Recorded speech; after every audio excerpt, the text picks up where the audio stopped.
Good afternoon. Welcome you all to this episode of Lead Podcast being recorded live at HRS 2025 San Diego. We have a very interesting study on left bundle branch area pacing in hypertrophied hearts. We have an accomplished CSP expert with us, Dr. Parikshit Sharma. Welcome, Dr. Parik. Why don't you introduce yourself, Parik, and what are you doing? How is the HRS going for you?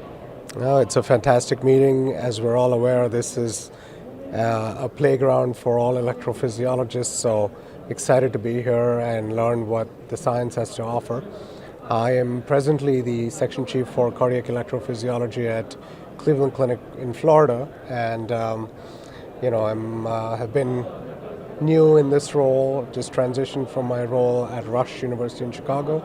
So I'm excited to learn new things and continue to contribute to science. Congratulations on that, Parik. And then looking forward to your new role. And let's get into this particular study, a paper. Its title is Left Bundle Area Pacing in Hypertrophied Hearts. It's an animal study, basically an Ex Vivo Ovine Model used to study the deployment of the pacing leads in a thick septum. Now we all know, we all understand, we all do the deep septal left bundle branch area pacing. We have faced multiple challenges. When the septal thickness is normal, we think the stylet-driven leads and the lumenless leads 3830 fare the same way. But when the septum gets hypertrophied, and for example, if I have a patient with an interventricular septum measuring 20 mm on the echocardiogram, and that's a definite put-off for me even before I start the case.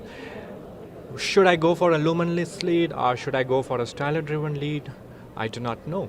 Probably this study on lead biomechanics on an Ex Vivo Ovine model might give some answers. So there we go. That was how the study started off, the premise of the study. So Parik, would you like to mention more about the context on which the study was made and the methods used in this particular study? Yep. So, as highlighted, the hypothesis really was to understand the biomechanics of lead delivery into the septum when the septum is hypertrophic.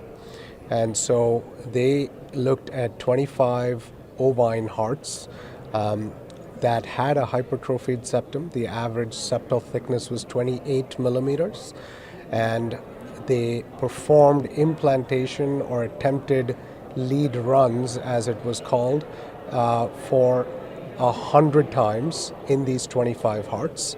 And this was very carefully broken down into various types of leads.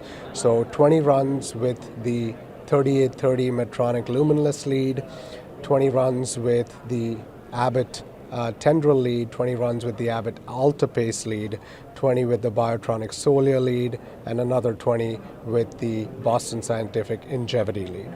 And for each of these leads, they had 10 runs with the RV endocardial layer intact and 10 runs after peeling that layer off so that they could understand further barriers beyond the RV endocardial layer when trying to advance these leads into the interventricular septum.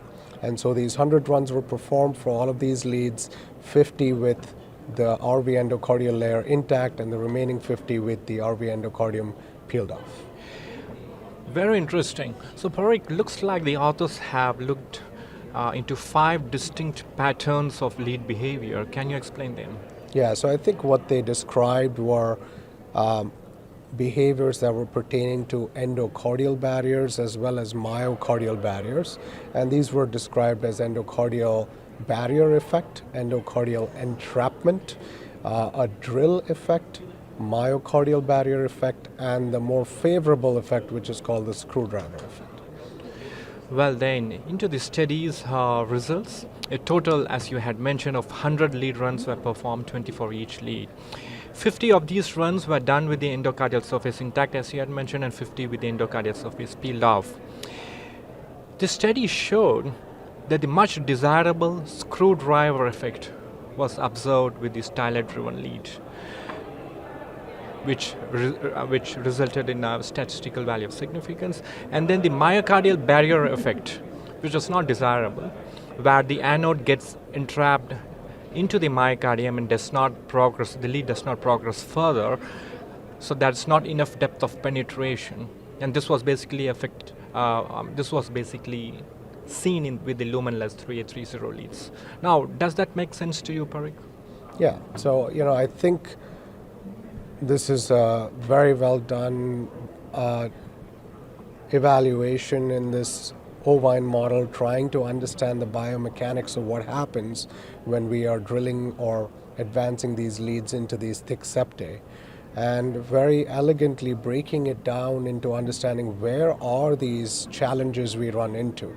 And so when you talk about the endocardial challenges, it's the endocardial barrier effect and then the entrapment effect, where the helix of the lead entraps the endocardial tissue and it continues to entrap within the sheath and the helix.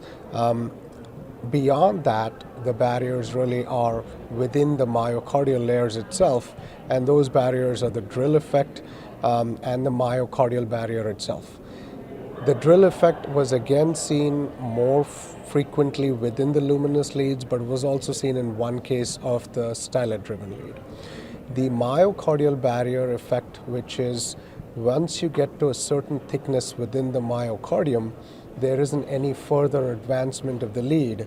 This was noted only in the cases with the luminous lead, and that anecdotally makes sense because once the anode of the luminous 3830 lead is deep within the septum, further rotation of the lead body may not have any stiffness on the back end be proximal to the anode to further drill or advance that lead into the myocardial tissue.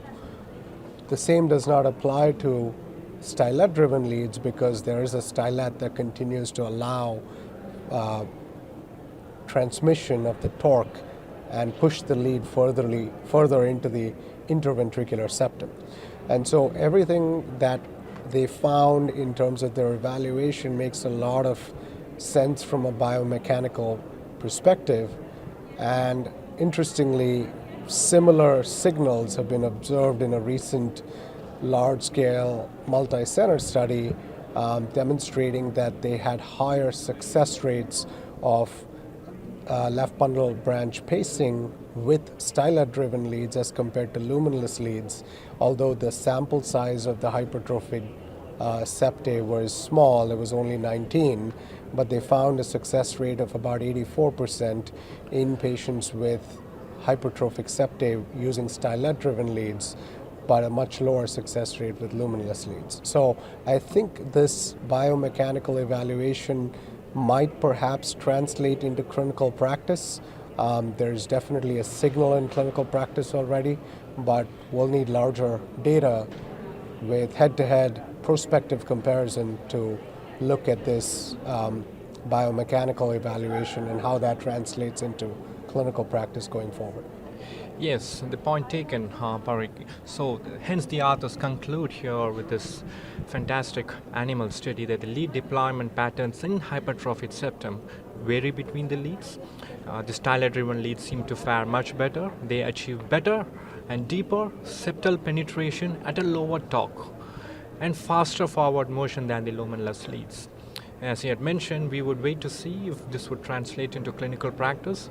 We need to have a randomized controlled trial, if I'm not wrong, in this particular setting, especially in hypertrophied hearts, to see if this is true that in hypertrophied hearts we have the stylet-driven giving a better acute left bundle branch capture response. And again, it remains to be seen how these stylet-driven leads fare in the long term with regards to the micro dislodgements and the maintenance of left bundle capture and then successful left bundle capture over a long term time. Yes, Parikh, you have anything more to add here? No, I think congratulations to the authors for great work and more to come in this space. Thank you, Parikh, with a busy HRS schedule, taking your time out for this lead podcast program. I much appreciate it. Thank you. Thanks a lot. Thanks for having me.